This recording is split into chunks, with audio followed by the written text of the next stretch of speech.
apakah memang semua itu harus dimulai dari cowok dulu kah gitu, atau sebenarnya bisa dimulai dari saling aja gitu. Perempuan juga bisa memulai. Kadang-kadang kan mungkin ada yang passion dan intimasinya ada, tapi kemudian untuk komitmen it's another thing atau it's another step kayak gitu. Kalau psikolog dibilang bisa baca pikiran orang, kadang-kadang juga ya kita perlu konfirmasi gitu. Kalau misalnya ceweknya yang anxious terus dia masih mikir-mikir yang enggak gitu, itu gimana, Wit? Nah, kalau itu konseling aja deh, Mbak. Kalau misalnya kita membawa luka gitu, luka masa kecil, terus kayak masih mempengaruhi cara kita mencintai gitu, atau ya mempengaruhi pola-pola dalam hubungan kita gitu. Sebenarnya langkah apa sih yang bisa kita lakukan?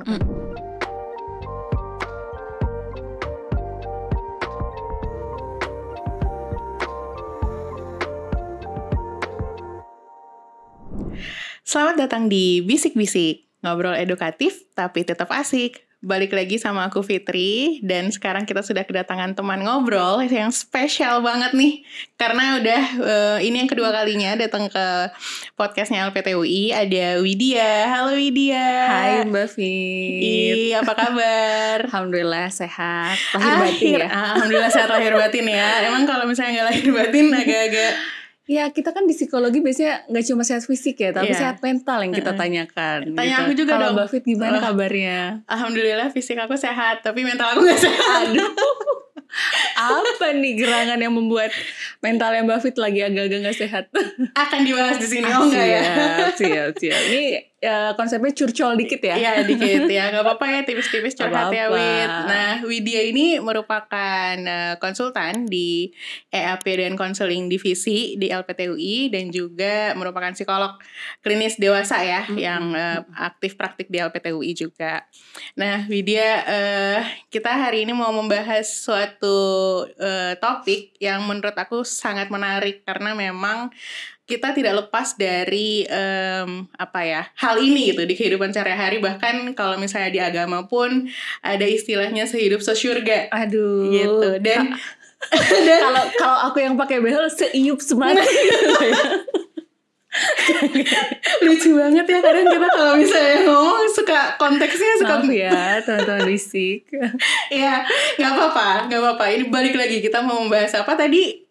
Terkait dengan topik yang memang menarik, yaitu hubungan romantis gitu. Waduh. Relationships yang mungkin ya sedang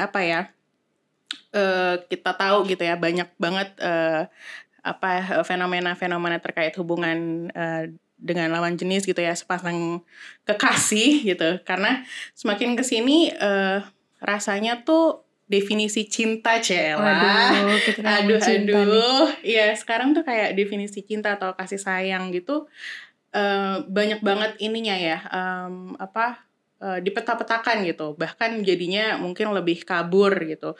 Apa sih ini cinta itu, apa sih ini kasih sayang sebenarnya gitu. Nah, di satu sisi kita pengen banget hubungan tuh berjalan dengan tulus gitu, dengan apa adanya, dan ya mungkin ya berjalan lancar yuk gitu, bisa sampai nanti nggak ada hambatan sampai tua, sampai meninggal gitu, sampai sehidup sesyurga gitu. Tapi di sisi lain juga ada banyak faktor-faktor gitu yang mempengaruhi, bahkan bisa dibilang kita juga nggak lepas dari sosial media gitu kan ya, terkait dengan standar-standar yang kita lihat ya. Aku juga sering banget sih gitu ngelihat yang namanya di Instagram gitu misalnya, atau di TikTok gitu ada postingan tentang kalau misalnya mau punya pasangan, tolong perhatikan 5 hal berikut ini.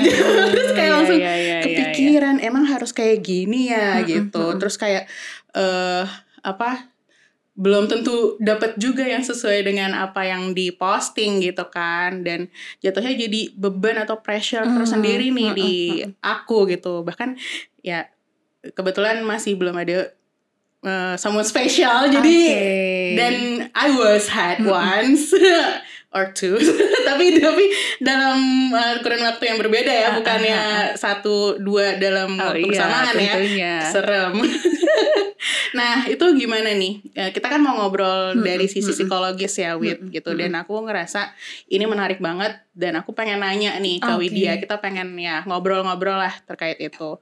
Kira-kira gitu ya, kalau misalnya nih kita mulai membentuk kriteria pasangan gitu berdasarkan dari apa yang sering kita lihat di sosial media, itu menurut Widya gitu ya, dari sudut pandang psikologis wajar nggak sih gitu jadi ya terbebani dari situ gitu. Menurut kamu gimana? Iya, mungkin aku akan mulai dulu terkait relasi romantis secara umum dulu kali ya. Nah ini kan memang membangun intimasi itu sesuatu, kalau di psikologi itu tugas perkembangan juga, terutama untuk individu dewasa. Jadi range-nya kisaran usia 20-40 tahunan itu memang kita perlu membentuk intimasi dengan orang lain. Nah salah satunya adalah relasi romantis gitu ya. Tapi sebetulnya bisa juga dengan relasi lainnya seperti persahabatan atau bahkan dengan kedekatan emosional dengan anggota keluarga juga gitu. Tapi memang relasi romantis ini kan dibanding relasi lainnya itu relasi yang eksklusif ya. Makanya tadi Mbak Fit bilang ya dalam satu waktu cuma ada satu, nggak mungkin 2 orang dalam satu waktu, karena jadinya nggak eksklusif nih. Kalau misalnya ada beberapa orang kayak gitu, itu mah temen tongkrongan gitu ya, bukan pasangan. Kalau kayak gitu. Iya, jadi kan kemudian kan sekarang di era digital banyak banget ya mungkin konten-konten couples goals atau couple stock ya kalau di TikTok ya. Aku sempet riset dulu nih gitu kan, lihat-lihat kayak gimana sih nih gitu kan. Nah tentunya kan satu hal yang juga perlu kita pahami tentang konteks sosial medianya juga ya Mbak. Di sana kan memang ada algoritma gitu, di mana ya yang muncul adalah konten-konten yang bagus-bagus gitu kan. Kita melihat apa yang pengen kita lihat kayak gitu. Padahal di balik layar namanya hubungan gitu ya, tentunya ada konflik, ada sesuatu yang tidak ideal kayak gitu yang terjadi. Tapi sebetulnya konflik juga bisa jadi momen untuk kesempatan untuk pasangan tuh sebenarnya lebih dekat kayak gitu. Tapi realitanya yang kita lihat di sosial media itu mungkin ya sebagian kecil dan yang bagus-bagusnya aja gitu ya, yang yang ideal, misalnya kayak liburan bareng atau misalnya ngasih surprise gitu kan buat pasangannya, atau misalnya mungkin bentuk-bentuk PDA ya, maksudnya kedekatan di publik kayak physical touch atau seperti apa, itu kan jadinya yang manis-manisnya aja, padahal di balik itu kan ya kita nggak tahu yang mungkin tidak ditunjukkan di depan layar gitu sih. Jadi sebenarnya memang ya kalau misalnya mau dilihat di sosial media yang baik-baik aja, tapi sebenarnya dalam dinamika hubungan tuh ada konflik apa segala macam gitu ya. Nah kalau misalnya dalam konteks memilih calon pasangan nih, ini belum sampai dalam hubungan gitu, tapi memilih gitu calon pasangan. Karena kan mungkin ya ada teman-teman seekers yang masih dalam proses pencarian gitu, dan mungkin aku juga seleksi gitu. Dulu baru prosesi ya. Iya gitu. Benar. Baru resepsi. Amin.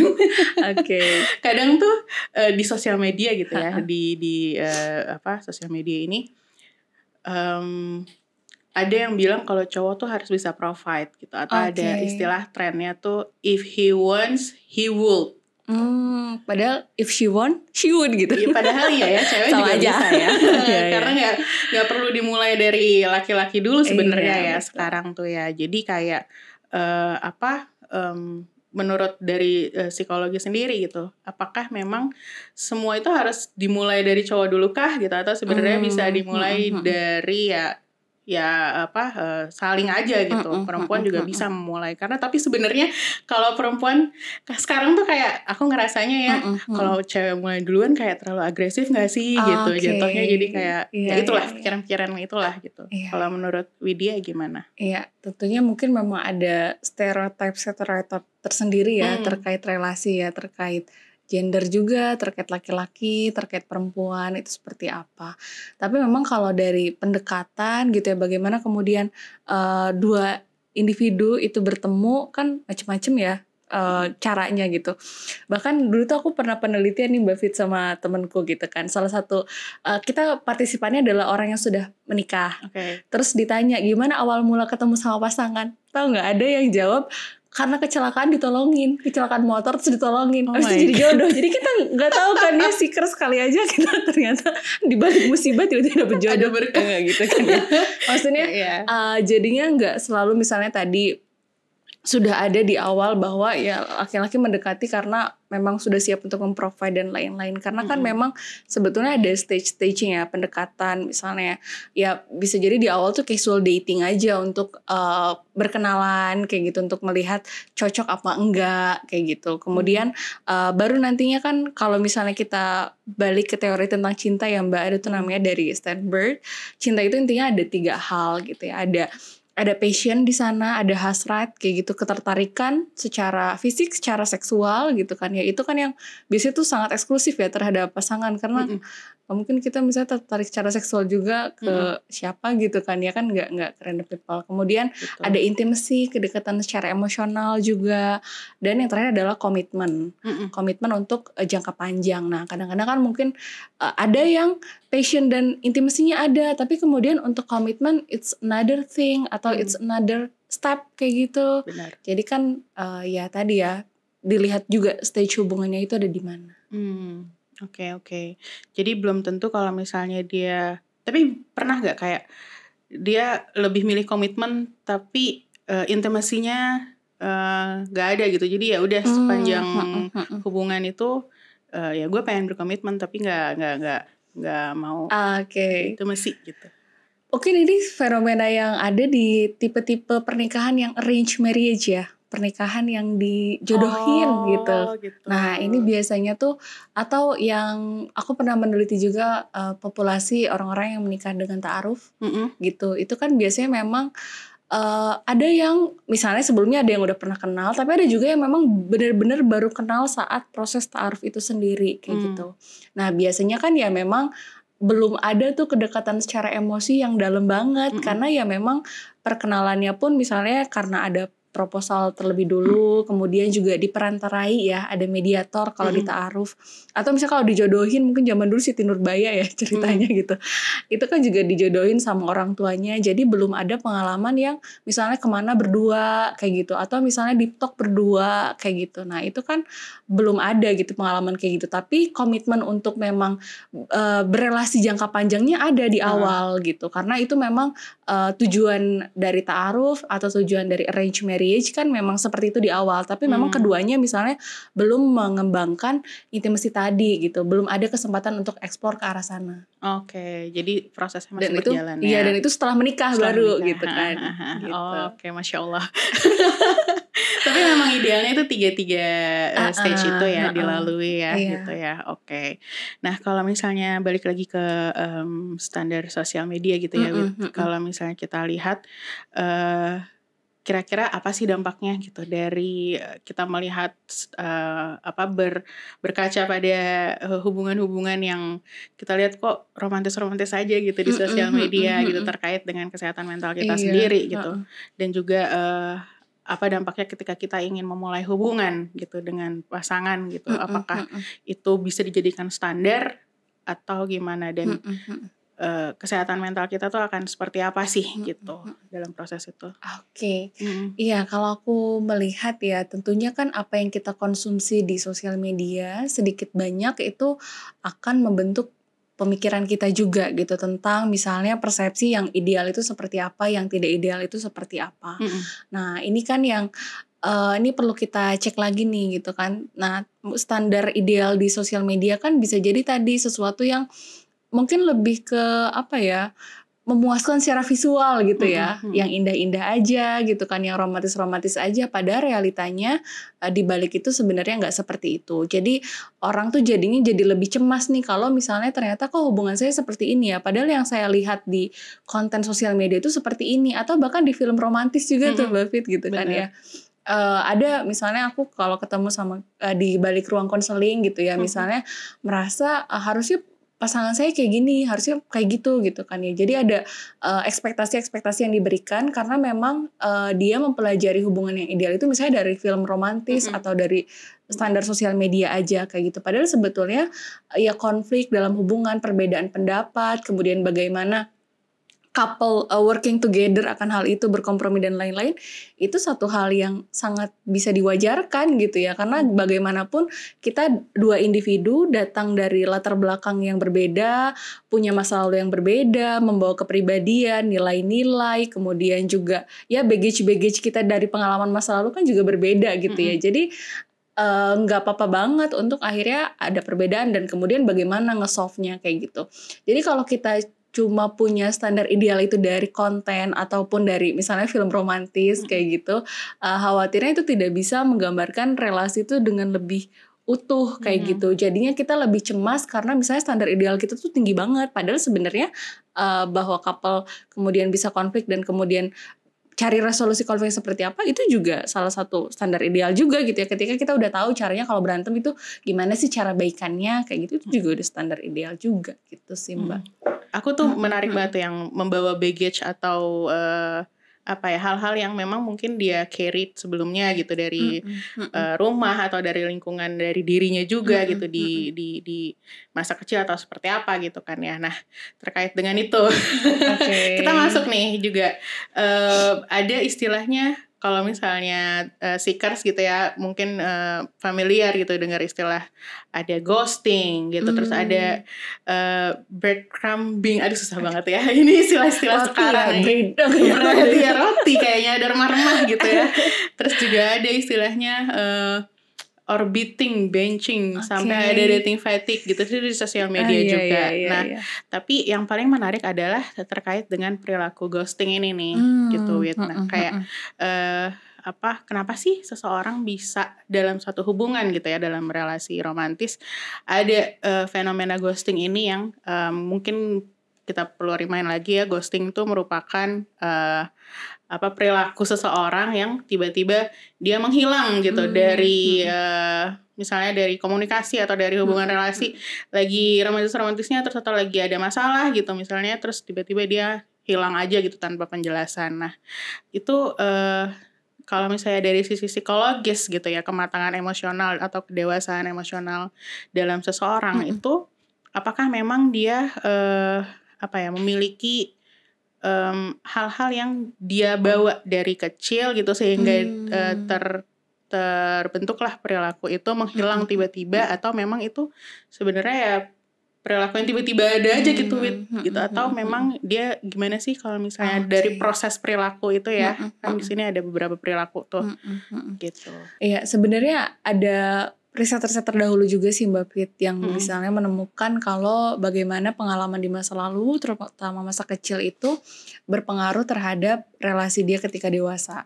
Sebenarnya risetku pribadi juga ya, aku menemukan kalau ternyata trauma di masa kecil kayak gitu, misalnya ada pengalaman tidak menyenangkan seperti ada kekerasan secara verbal, secara emosional, secara fisik, bahkan seksual kayak gitu, itu bisa memprediksi ketika dia nanti ada dalam suatu hubungan, penyelesaian masalah ketika ada stres dalam hubungan, namanya itu dia di coping, itu cenderung negatif kayak gitu. Nah di negatif dari coping ini atau penyelesaian masalah ketika stres yang negatif itu seperti misalnya salah satunya penghindaran juga. Makanya tadi ada istilah ghosting ya. Jadi kalau ada konflik tuh cenderung menghindar atau bahkan misalnya sikapnya ambivalen gitu kan ya, nggak jelas kayak gitu. Atau juga misalnya tuh bahkan at some point juga berkata kasar misalnya kayak gitu. Jadi ya riwayat masa lalu gitu ya, karena mungkin dia belajar sebelumnya.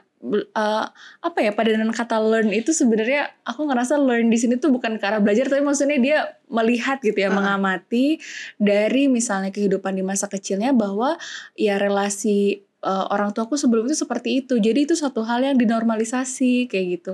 Ini suatu yang emang seperti ini, atau sebelumnya belum ada pengalaman gimana sih sebetulnya relasi yang baik itu seperti apa idealnya. Kita kan juga di sekolah kayaknya nggak pernah diajarin ya gimana caranya kalau kita berantem sama orang baikannya gimana kayak gitu. Atau misalnya gimana sih caranya kita tuh bisa punya relasi yang sehat dengan orang lain, kayaknya itu nggak ada tuh dia di sekolah ya kurikulumnya ya kayak gitu. Betul. Jadi ya kadang-kadang bisa jadi ya karena dia belajar sesuatu dan belajarnya tuh nggak ngeh kalau dia itu mengamati perilaku dari misalnya riwayat keluarga sebelumnya dan kemudian meniru hal itu, atau ya memang tadi ngelakuin itu karena nggak sadar, karena nggak tahu sebetulnya idealnya itu harusnya kayak gimana sih. Idealnya kalau ternyata kita ada ketidakcocokan dengan orang lain tuh, misalnya mestinya kan dibicarakan secara verbal, jelas gitu ya, clear harapannya apa, ekspektasi terhadap hubungan tuh apa, tapi mungkin nggak ada pengalaman itu sebelumnya dan nggak tahu gitu ya, jadinya ya tadi memilih akhirnya perilaku yang cenderung menghindar, ngeghosting kayak gitu sih kalau aku lihat ya. Oke. Kalau misalnya nih ada orang yang dia melakukan breadcrumbing. Kalau misalnya di breadcrumbing tuh apa ya, remahan roti gitu. Kayak gak pernah serius tapi suka gitu, suka sama orang tapi ya suka aja gitu tapi nggak pengen untuk lanjut ke stage berikutnya gitu misalnya atau serius gitu. Nah itu kalau misalnya seperti itu ya mungkin ya mereka memberikan harapan kepada orang lain tapi nggak pernah benar-benar hadir gitu di dalam hubungan itu gitu. Apakah menurut Widya itu merupakan bentuk manipulasi secara sadar? Dan kayak mencari validasi aja tuh supaya bisa dirinya tuh tetap ada gitu, ada yang membutuhkan gitu. Gimana sih kayak iya. Ini kalau case-case-nya sangat spesifik mestinya aku ketemu sama orangnya ya Mbak. Gitu ya. Karena kan ya tadi ya individu punya jalan pikirannya tersendiri. Jadi ya penjelasan yang bisa kita lakukan mungkin hal yang umum aja gitu ya. Kayak gitu misalnya kayak tadi orang tuh tetap tertarik tapi kemudian gak berani berkomitmen. Padahal kan tadi ya mesti cinta yang utuh tuh tadi ada unsur passion, ketertarikan gitu ya, ada unsur intimasi, kedekatan emosional, kemudian juga ada komitmen atau ya perencanaan untuk jangka panjang kayak gitu. Nah mungkin di konteks hubungan yang seperti itu komitmennya tuh belum ada, tapi bisa jadi ya ketertarikannya ya memang ada kayak gitu. Tapi kemudian kan untuk orang tuh berkomitmen, I think it's another thing ya. Ini juga relasi-relasi kalau dewasa. Mungkin kalau kita zaman dulu sekolah suka sama orang tuh ya udah aja gitu ya. Nggak ribet gitu ya. Kayak aduh gue naksir nih sama kakak itu anak voli. Betul. Ya, tapi kalau misalnya kalau udah dewasa gitu 20 tahunan ke atas, mungkin suka sama orang itu udah ada di kepala tuh. Kalau nikah sama dia gimana ya? Nanti keluarganya gimana bayangin masa depan. Apakah misalnya aku bisa ngelihat masa depanku bersama dia nggak ya? Kayak gitu kan. Jadi dan itu tentunya beda-beda tuh masing-masing orang motivasinya apa, ekspektasinya apa untuk menjalin relasi itu. Bisa jadi mungkin dia tadi, aku sih merasa ini juga saling berkaitan ya dengan fenomena tadi couples goals di sosial media gitu ya. Jangan-jangan yang diekspos tuh sesuatu yang hebring, mewah gitu ya. Misalnya kalau untuk menikah aja resepsinya perlu yang semegah apa, atau misalnya perlu yang honeymoon tuh perlu keluar negeri dan lain-lain. Jadi mungkin orang jadinya punya di kepalanya bahwa kok kayaknya ada harga yang harus dibayar mahal dalam tanda kutip untuk kita bisa komitmen dengan orang. Padahal sebetulnya ya itu bisa disesuaikan dengan memang kapasitas dan juga kebutuhan masing-masing pasangan kan ya sebetulnya. Jadi itu sih kalau misalnya ada orang yang stay interested tapi nggak mau serius jangka panjang ya mungkin tuh perlu dilihat tuh kenapa seperti itu kayak gitu. Tapi tadi kalau misalnya apakah ada unsur manipulasi gitu ya, nah ini kayaknya perlu dilihat case by case sih Mbak Fit gitu. Karena kan kalau manipulation ya itu apakah tadi misalnya ketidakmampuan dia untuk menyampaikan secara jelas keinginannya apa, kebutuhannya apa, atau ya memang itu intentional apa enggak kan ibaratnya kita nggak bisa tahu ya niat orang kayak gimana gitu. Kalau psikolog dibilang bisa baca pikiran orang, kadang-kadang juga ya kita perlu konfirmasi gitu. Yang bisa kita lakukan hanya membuat asumsi atau dugaan. Betul, gitu sih. Iya, tadi juga balik lagi sebenarnya kayak misalnya dia nggak mau berkomitmen lebih jauh, apakah dia melihat di dalam lingkungannya gitu ya ketika dia kecil atau seperti apa gitu. Kok kayaknya dalam hubungan rumah tangga kayak gini banget gitu. Misalnya ada kejadian yang mungkin membuat dia trauma gitu ya, misalnya dalam keluarga orang tuanya gitu atau seperti apa gitu. Terus ya mungkin relasi dengan siblingsnya gitu juga kan. Kok jadinya gue ngelihat aku ngelihat ibu bapakku kok seperti tidak adil terhadap diriku dan mungkin ada saudara kayak gitu-gitu. Apakah nanti ya itu juga membentuk dia gitu untuk memutuskan apakah kedepannya perlu nggak sih aku gitu menjalin hubungan romantis dengan lebih serius gitu dan juga memiliki keturunan terus atau segala macam gitu loh. Jadinya ya itu jadi salah satunya muncullah perilaku-perilaku itu ya Wit ya sebenarnya. Iya tadi ya kalau memang ada pengalaman tidak menyenangkan di masa lalu gitu ya tentunya kan itu bisa menjadi apa ya dasar untuk kita nanti ke depannya tuh seperti apa kayak gitu. Kalau pengalaman yang memang tidak menyenangkan kan dengan sendirinya membuat kita lebih berhati-hati kayak gitu. Kayak ibaratnya kita pernah jatuh sebelumnya mungkin setelahnya kita jadi lebih waspada, lebih hati-hati kalau misalnya mau melakukan sesuatu. Nah begitu juga dalam hubungan kayak gitu. Tapi sebetulnya kabar baiknya kalau misalnya ada orang-orang yang juga pernah punya pengalaman tidak menyenangkan sebelumnya, baik mengamati dari pengalaman orang lain atau dari pengalaman diri sendiri selama dia mau belajar ya. Maksudnya dia mau memproses itu. Melihat kalau ada masalah ini sebenarnya ini tuh karena apa. Kemudian melakukan upaya-upaya untuk mencegah supaya hal itu nggak kejadian. Misalnya tadi apakah ada persepsi ketidakadilan gitu dalam suatu relasi.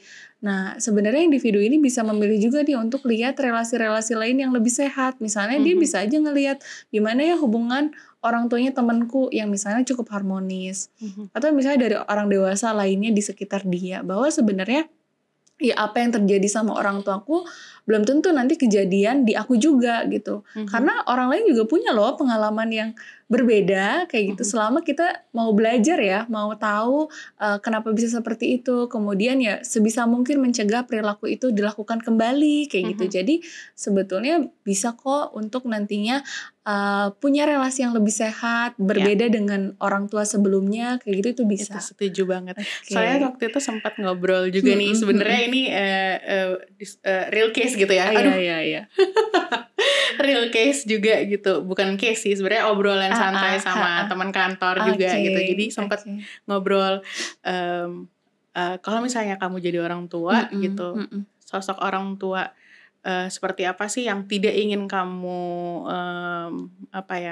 ulang kembali gitu di saat orang tuamu melakukan hal tersebut gitu atau sesuatu gitu dalam keluarga dan kamu mengalami itu gitu. Nah jadi ya ada yang bilang kalau misalnya ya gue waktu kalau misalnya sama bokap gitu ya misalnya dia seorang bapak nih gitu. Jadi kalau misalnya jadi ayah ya kalau bisa jadi pendengar yang baik gitu. Karena dia mungkin relasi sama ayahnya tidak sebaik itu ketika mendengarkan cerita gitu. Ayahnya kayak langsung memberikan judgement atau si A pengen cerita A gitu, tapi ayahnya langsung jawab sampai Z gitu. Jadi kayak nggak ada kesempatan untuk ngobrol lebih dalam dan lebih sebenarnya pengen didengerin aja gitu. Nah jadi temanku itu ya dia pengen jadi sosok ayah yang bisa mendengarkan anaknya gitu. Jadi ya dia belajar lah dari hubungan orang tua dan anak gitu ya sebenarnya gitu ya ada proses. Jadi pengalaman tidak menyenangkan pun tetap bisa jadi pelajaran gitu ya. Yang penting kita mau melihat itu secara lebih dalam. Iya, dan aware gitu ya terhadap.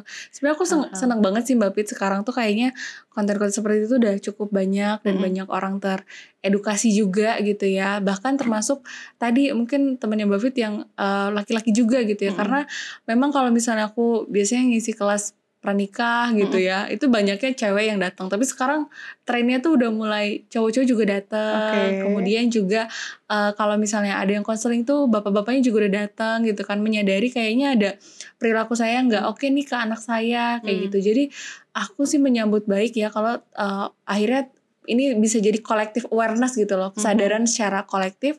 Bagaimana kemudian ada istilah tuh namanya, kalau tadi kita bahas ke relasi lebih jauh ya tentang parenting ya, tentang pola asuh, ada namanya self reparenting. Jadi ketika orang-orang yang tadi punya pengalaman luka pengasuhan sebelumnya, dia mengasuh ulang dirinya kayak gitu dengan pengetahuan yang baru. Misalnya tadi misalnya keluargaku kayaknya nggak suka ngedengerin aku atau suka motong pembicaraan, tapi dia kemudian mereparent dirinya dengan ya belajar untuk lebih mendengarkan dirinya sendiri kayak gitu. Jadi ya ini sebenarnya kita bisa install ulang lah ya kalau laptop tuh gitu kan ya. Kemudian kita masukin tuh program-program yang lebih oke kayak gitu. Gitu sih Mbak Fit. Iya, senang banget ya. Sekarang tuh udah Iya. banyak banget gitu akses untuk belajar ya. Yang penting kita wise ya menggunakannya ya. Jangan sampai Iya, misalnya bener. ada juga karena terpapar dengan konten-konten relasi yang sehat itu harusnya seperti apa, jadinya menyalahkan orang terdekatnya misalnya. Ya, Oh iya, kenapa sih kayak gitu kan. Misalnya atau ke orang tua. Kan aku Menyalahkan. nggak minta dilahirin gitu kan. Misalnya Iya. sampai sejauh itu ya. Tapi itu sesuatu yang kita perlu acknowledge juga. Itu tentunya emosi yang sangat-sangat tidak nyaman. Tapi ya kemudian bagaimana kita melihat konteks yang lebih luas tadi. Ya mungkin zaman dulu kayaknya akses pengetahuan terhadap hal-hal seperti ini tuh nggak banyak kayak gitu. Jadi ya semoga kita tahu tapi kita juga wise untuk menggunakan pengetahuan itu. Oke. Nah, sekarang masuk nih ke attachment gitu. Attachment ya, oke. Attachment tuh apa sih bahasa Indonesianya? Kelekatan. Iya. Attachment style atau style kelekatan dalam hubungan gitu kan ya, Wid.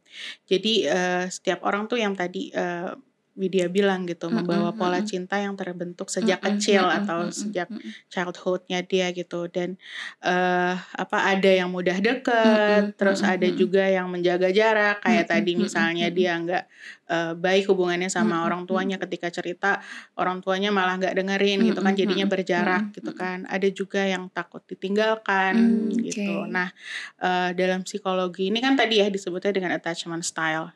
Itu tuh sebenarnya seberapa pengaruh sih gitu pola cinta itu tadi gitu ya terbentuk ketika kita menghadapi perilaku itu gitu di masa depan gitu dalam konteks hubungan gitu. Iya, tentunya kan attachment atau kelekatan kita dengan terutama pengasuh ya di masa kecil, bisa orang tua tapi juga bisa sebenarnya kakek nenek juga atau pengasuh juga gitu kan. Sekarang kan kayak banyak babysitter juga gitu ya yang yang membantu gitu ya para orang tua. Nah ini kalau misalnya dari kecil ketika misalnya anak itu nangis kemudian direspons gitu kan ya, dia mungkin akan bisa melihat bahwa dunia itu aman dan relasi itu bisa diandalkan. Tapi kemudian ketika kecil misalnya tadi anak tuh kan kalau anak kecil banget usia 2 tahun ke bawah gitu, itu kan dia memang belum bisa menyampaikan kebutuhannya dengan jelas secara lisan gitu ya Mbak Fit ya. Nah itu kan jadinya dia bergantung ke orang di sekitarnya, ke relasi yang terdekatnya kayak gitu. Kalau ternyata misalnya orang terdekatnya itu tidak begitu merespon, ya mungkin tadi akan terbentuk attachment yang insecure, yang merasa tidak aman, bahwa relasi ini tuh gak aman buatku kayak gitu. Jadi nantinya ini akan membentuk, bayangin di dalam diri kita itu ada peta internal gitu, peta internal diri, peta diri. Mungkin kalau kita ngomongin peta biasanya kan ada pegunungan, ada lautan, ada geografi. Nah, di dalam diri kita juga ada peta-peta itu tuh. Ada peta-peta tentang misalnya kita tuh mempersepsikan relasi itu seperti apa sih? Apa tadi? Relasi itu bisa diandalkan atau relasi itu sesuatu yang membebani, atau ini relasinya tuh ambivalen gitu ya, yang kayak kadang-kadang ada tapi kadang-kadang nggak ada kayak gitu. Kemudian juga ada tentang bagaimana nantinya juga terbentuk misalnya bagaimana sih ketika ada konflik dalam relasi menyelesaikan seperti apa. Kemudian ada bentuk-bentuk bagaimana sebetulnya persepsi tentang mencintai dan dicintai itu seperti apa sih gitu kan. Makanya kan juga ada yang mungkin orang mengekspresikan cintanya ada dengan kata-kata, ada kemudian dengan hadiah dan lain sebagainya kayak itu beda-beda kayak gitu. Nah itu kan peta-peta dalam dirinya tuh juga beda-beda. Nah salah satunya adalah attachment ini, kelekatan dengan orang terutama pengasuh gitu ya ketika kecil, ini biasanya jadi modal gitu untuk nantinya berelasi ketika dewasa. Tapi sebetulnya misalnya bukan berarti ketika pas kecil tuh mungkin attachmentnya insecure ya, kayak tadi ngerasa nggak aman dengan orang sekitar karena tidak direspon dengan baik, kemudian nanti dewasanya udah pasti kayak gitu.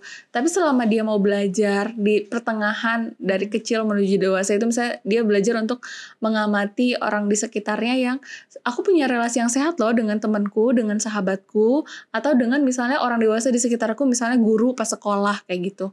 Itu tuh bisa jadi modal juga untuk akhirnya dia belajar kelekatan dengan orang lain yang sehat itu seperti apa. Jadi misalnya pas kecil mungkin gak terlalu oke, tapi pas gede tuh bisa jadi oke selama dia tadi mau melihat juga relasi-relasi sehat yang ada di sekitarnya yang sebetulnya juga ada kayak gitu sih. Oke, jadi itu sebenarnya bisa berubah ya? Bisa Oke. bisa berubah. Ya sebenarnya kan kalau pola attachment ini tadi bukan hanya secure aja ya, secure insecure gitu, tapi ada yang aku pernah dengar avoidant, iya ada gitu ya, anxious, avoidance, ambivalen kayak gitu. Oh oke.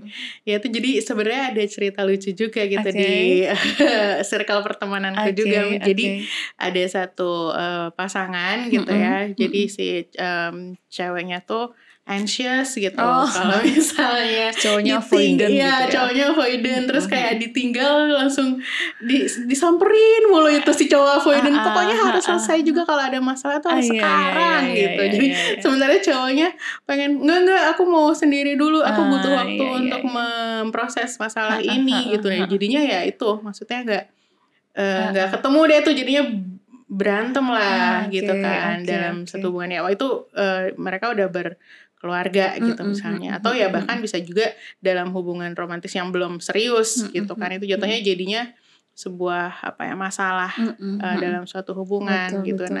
Kalau misalnya kayak gitu kita hadapi kayak gitu itu gimana Wit? Iya, solusinya? Tentunya kan itu kita nggak bisa misalnya nyalahin attachment kamu ini sih gitu kan ya. Iya. Kan gak bisa kayak gitu juga ya. Tapi juga perlu dilihat atau bahkan dikembangkan keterampilan-keterampilan sebagai pasangan. Misalnya gimana coping stressnya. Kemudian gimana juga mengelola konfliknya kayak gitu. Tapi juga disampaikan misalnya aku dengan latar belakangku punya attachment ini tuh, itu impactnya apa terhadap hubungan. Misalnya kalau anxious attachment kan ngebayangin ya, kalau misalnya kamu ngambil jeda dulu tuh, itu kalau buat aku rasanya kamu kayak ninggalin aku. Buat aku tuh itu jadi bikin aku lebih cemas karena aku jadi punya berbagai skenario di pikiranku. Betul. Aku jadi punya, kayaknya tuh aku punya banyak asumsi. Kayaknya kamu tuh karena ini kamu gak sayang sama aku misalnya dan lain-lain kayak gitu. Sementara kalau misalnya buat yang avoidant gitu ya, buat dia misalnya konflik emosional tuh terlalu membuat dia merasa overwhelmed, kewalahan dengan emosinya. Jadi dia menghindar dulu tuh untuk misalnya menghindari dampak yang lebih buruk, takutnya dia malah berkata yang tidak menyenangkan kayak gitu kan. Nah ini yang tentunya perlu dikomunikasikan nih dengan pasangan dengan gaya attachment seperti ini, dampaknya terhadap hubungan seperti apa dan kebutuhannya apa misalnya. Nah mungkin nanti bisa dicari jalan tengah. Buat yang misalnya suaminya tadi atau yang laki-lakinya minta waktu dulu berapa lama kayak gitu, itu perlu dijelaskan tuh secara konkret, misalnya 1 malam kayak gitu. Jadi 1 malam ini lama juga ya. Misalnya ya atau berapa jam gitu. Kayak 15 menit ini cuma berduduk doang ya.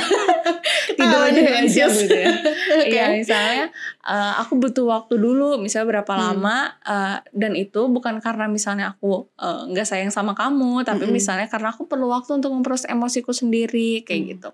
Nah ini juga dipahami untuk yang misalnya tadi anxious ya, dia perlu mengelola pikiran-pikirannya supaya jadinya nggak terjebak gitu ya ke dalam pikiran yang mungkin sebetulnya tidak seperti demikian kayak gitu sih Mbak. Jadi baik lagi fokusnya bukan kayak kamu sih attachment-nya ini, aku sih ini, tapi kemudian kan ya dengan background seperti itu komprominya tuh seperti apa gitu sih.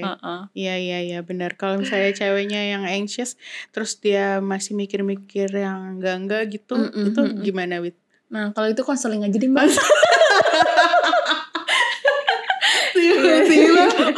Iya maksudnya itu kan pengelolaan emosi cemas gitu ya. Yang mungkin kalau kita bakal bisa eksplor lebih dalam di dalam proses konseling itu sendiri ya, karena kan biar tahu sebenarnya latar belakangnya kayak gimana, karakternya seperti apa. Dan kadang-kadang kan memang kita kalau konseling tuh gitu ya, orang dengan masalah yang sama aja pendekatannya bisa berbeda Mbak Fit. Nah itu mungkin baiknya sih ya dikonsultasikan lebih lanjut supaya bisa dapat gambaran yang lebih komprehensif gitu ya. Tapi tentunya itu perlu dikelola lah ya gitu.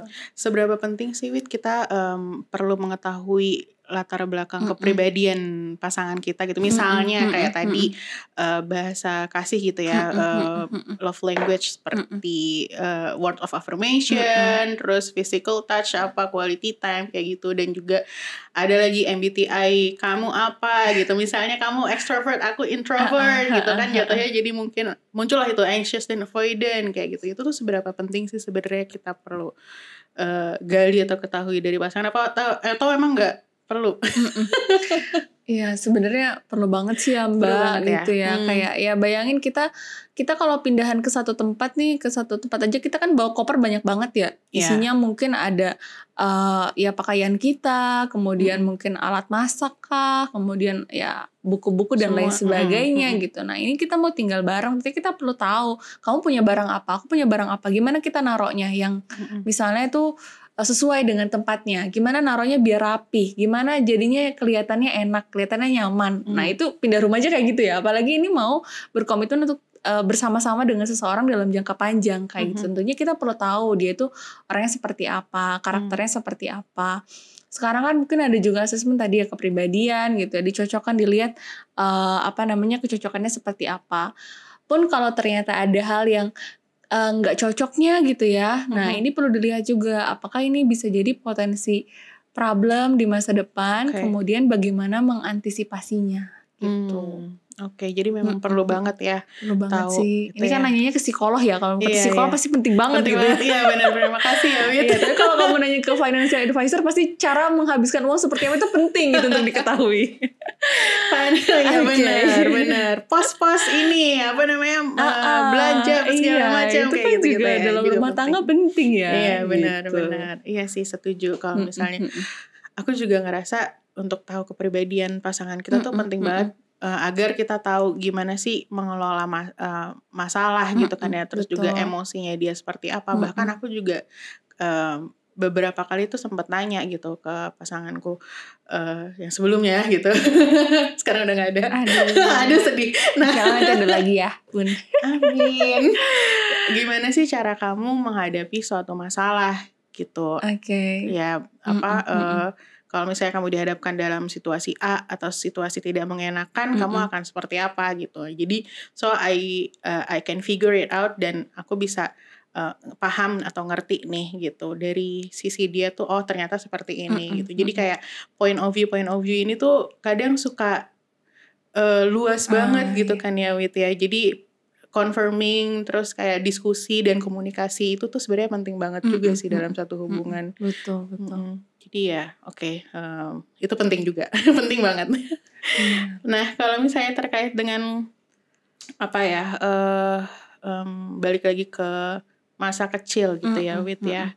Kalau misalnya kita membawa luka masa kecil, terus kayak masih mempengaruhi cara kita mencintai gitu, atau ya mempengaruhi pola-pola dalam hubungan kita gitu. Sebenarnya langkah apa sih yang bisa kita lakukan untuk ya tadi ya, mulai mencintai secara sadar gitu, secara aman. Di balik juga tadi selain komunikasi dan ya hal-hal lainnya gitu. Itu apa aja kira-kira? Iya, tentunya kan kita perlu menyadari dulu ya kalau kita belajar sesuatu itu kan kita nggak cuma belajar ke luar diri, pengetahuan, informasi dan lain-lain, tapi juga belajar ke dalam diri untuk tahu peta relasi kita seperti apa. Misalnya apa sih yang membuat kita tuh bisa deket secara emosional sama orang. Kalau kita punya konflik dalam relasi itu cara penyelesaiannya seperti apa? Relasi seperti apa yang membuat kita merasa aman? Relasi seperti apa yang membuat kita merasa tidak aman? Kayak gitu. Dari situ nantinya kita lebih bisa mengarahkan pilihan-pilihan hidup kita sih Mbak Fit, untuk akhirnya nanti kalau memilih pasangan berarti yang seperti apa yang aku bisa tolerir, yang seperti apa yang tidak bisa aku tolerir, seperti itu. Penting gitu. banget Itu penting banget gitu ya. Dan itu ya misalnya bisa saja dieksplor secara mandiri, atau tadi lewat obrolan-obrolan yang Mbak Fit juga lakukan dengan teman-teman, sahabat dekat kayak gitu. Atau misalnya kalau mau juga dibantu oleh profesional, itu kan biasanya juga ada asesmen tersendiri tuh, misalnya asesmen kesiapan menikah katakanlah kayak gitu, atau kemudian asesmen terkait kemampuan pengelolaan emosi dan lain-lain. Jadi bisa dilihat secara lebih objektif kayak gitu. Atau ketika mengalami mau memproses sesuatu yang sifatnya tuh tidak menyenangkan tadi, trauma masa kecil gitu. Kayak ini terlalu painful untuk aku proses secara sendiri kayak gitu. Nah, nanti mungkin di dalam ruang konseling atau psikoterapi ya bisa dibantu gitu, ditemenin untuk ayo kita lihat ke masa lalu yang tidak menyenangkan itu, kemudian apa yang bisa kita ambil dari sana, apa yang bisa kita narasikan ulang dari kisah hidup kamu yang seperti itu, yang kedepannya harapannya justru bisa jadi lebih sehat. Ya tadi kita kan sebenarnya bisa aja ya belajar dari pengalaman tidak menyenangkan, baik dari diri sendiri langsung ataupun dari pengalaman orang lain gitu. Yang penting yaitu kita mau untuk melihat hal itu, kemudian bagaimana kedepannya strategi dari pengalaman itu kita tidak mengulangi hal yang sama. Gitu sih. Oke, thank you banget Wit. Wow, gila sangat reflektif ya. Iya betul. Diskusi kita pada hari ini sebenarnya aku juga banyak banget belajar gitu. Jadi gimana sih hubungan-hubungan itu perlu banget untuk memetakan hubungan yang aman itu seperti apa yang kita butuhkan, dan yang tidak aman tuh yang kita hindari itu seperti apa gitu ya. Oke, ya. Ada lagi Wit? Atau ada pertanyaan yang mau dititip dari bapak-bapak di belakang ini? Gak ada? Aman ya, semoga relasinya aman ya bersama pasangannya, istrinya ya ini. Iya benar, udah beristri, alhamdulillah. Ya ampun. Ada nggak kalau misalnya konflik-konflik gitu terus tiba-tiba berantemnya seminggu gitu? Nggak ada? Nggak ada kan? Alhamdulillah. Ya. Katanya maksimal 3 hari ya Pak. Soalnya kalau enggak gitu ya. Ya benar. Itu gitu ya. Katanya aduh takut. Kalau misalnya dihadapi dengan hubungan long distance. Oke, LDR ya. Ya, LDR tuh kadang kan juga suka berat ya LDR. Wah, gitu. Banyak banget pikiran-pikiran yang menghantui gitu. Karena kan memang nggak ada di sampingnya gitu ya, Wit ya. Mungkin ini juga bisa disampaikan gitu untuk rekan-rekan atau seekers yang menghadapi LDR atau LDM gitu. Gimana sih tips and trick? Iya, esensinya dari suatu hubungan kan memang koneksi ya. Nah, memang kan tantangannya LDR itu nggak ketemu secara fisik ya. Ini tentunya akan sangat menyiksa untuk teman-teman yang bahasa cintanya physical touch. Aduh, benar. Itu kan sangat menyiksa gitu. Karena memang ya jauh secara fisik gitu. Tapi ya esensinya tadi balik lagi koneksi. Artinya kan komunikasi memang perlu di-maintain. Kalau misalnya teleponan atau video callan bukan nunggu waktu luang, tapi memang diluangkan kayak gitu. Kemudian kan ya tadi misalnya perlu dilihat juga reason kenapa akhirnya LDR ini dipilih kayak gitu. Apakah karena alasan pendidikan, alasan karir dan lain-lain, ya ini perlu dipahami bersama gitu ya. Dan challenge-nya seperti apa tadi misalnya berarti kan perlu diupayakan nih gimana caranya koneksi itu tetap ada meskipun secara fisik memang jauh. Gitu sih Mbak Fit. Benar. Emang dalam suatu hubungan tuh yang namanya usaha tuh penting banget ya, effort jadi harus saling effort. Tapi kalau bisa ya jangan sampai effort itu juga jadi patokan gitu. Jadi diperhitungkan juga, kayak aku udah effort kayak gini kok kamu effortnya segini gitu. Itu bisa jadi ya masalah juga. Tapi ya gimana caranya untuk kita mencintai tanpa apa ya, tanpa syarat sebenarnya. Aduh bahasanya udah mencintai tanpa syarat. Bisa nggak kita mencintai tanpa syarat, Wit? Sulit ya kayaknya. Oh iya. Sebenarnya ini jadi yang dalam banget ya. Iya. Mungkin apa ya, lebih ke tadi sih. Sebenarnya ada teori tentang komitmen itu justru ketika kita invest dalam suatu hubungan, komitmen kita bisa jadi lebih kuat Mbak Fit. Dan komitmen ini ya nggak selalu sesuatu yang kayak uang ataupun waktu dan lain-lain, tapi kan komitmen yang kita investasikan bisa juga energi sebenarnya kan dalam satu hubungan ini. Nah, ketika kita invest lebih dalam biasanya komitmennya juga jadi lebih kuat karena kan kita ngerasa sayang aku udah invest banyak dalam satu hubungan ini masa mau ditinggalkan. Tapi tadi kalau misalnya kita bicara unconditional love ya kayak gitu. Nah ini kan sesuatu yang kayaknya udah tulus banget, murni banget, kita cinta dia tuh tanpa syarat. Ya bisa jadi itu juga terjadi ya, kita merasa sayang dengan pasangan kita terlepas dia punya kekurangan dan kelebihan. Tapi tetap aja sih dalam suatu hubungan ya tadi kita punya need satu sama lain, dan ya ini tentunya perlu saling melengkapi kayak gitu. Pun syaratnya ya perlu jelas dulu nih syarat seperti apa yang dimaksud kayak gitu. Kalau ternyata memang pasangan itu saling ingin bertumbuh bersama, akhirnya memberikan ekspektasi satu sama lain dan itu dikomunikasikan secara baik, aku rasa itu nggak apa-apa sih. Artinya kan mereka tidak hanya bertumbuh sebagai individu, tapi bertumbuh sebagai couple juga, sebagai pasangan. Dan itu hal yang positif kayak gitu-gitu. Jadi kayak gak cuma aku menerima kamu apa adanya, tapi kayak gak berkembang lagi, kan gak gitu juga ya rasanya ya gitu. Betul. Gitu sih. Jadi tetap ada ruang untuk kita bertumbuh, berkompromi gitu ya dalam situasi apapun, walaupun ya tetap bisa menerima dirinya Iya gitu. betul, ngasih ekspektasi yang realistis juga gitu ke pasangan tuh satu hal yang nggak apa-apa sih sebetulnya. Yang penting dikomunikasikan dengan baik-baik. Gitu. Benar-benar emang conditional love tuh emang cuman kita ke Allah aja kayaknya ya. Apa ya? Biasanya sih kalau konsep udah tahta tertinggi ya dari sih? ibu ke anak, Ibu ke anak. unconditional love benar. ya. Itu juga kan bisa tanpa syarat ya, katanya kasih ibu sepanjang masa. Benar. Kalau sama pasangan ya bisa jadi duda atau janda kan gitu ya. Cuma maksudnya ya sangat mungkin sebenarnya kita berpisah gitu ya dengan pasangan, tentunya dengan ya alasan masing-masing pasangan itu sendiri gitu. Iya, oke. Terima kasih banyak Widya sudah meluangkan waktunya untuk berdiskusi, ngobrol seru hari ini. Terima kasih juga Mbak Fit untuk pertanyaan-pertanyaannya dan obrolannya ya. Curcol dikit tapi ya semoga bisa relate juga gitu ya dengan seekers di sana. Sebenarnya nggak sedikit sih, banyak curcolnya. Sebenarnya pengen tahu lagi tadi terkait dengan toleransi dan yang tidak ditoleransi gitu. Tapi ya udahlah, itu nanti aja deh. Iya, semoga next time kita ada rezeki ketemu lagi ya. Amin. Oke. Terima kasih banyak Seekers sudah mendengarkan sampai terakhir gitu ya. Nanti kalau misalnya ada lagi hal-hal yang seru-seru lagi untuk kita bahas, tentunya nanti akan ada next podcastnya. Terima kasih banyak semuanya. Sampai jumpa di podcast selanjutnya. Jangan lupa follow, subscribe, like, and comment, and share YouTube kita, video kita. Sampai ketemu lagi. Bye-bye.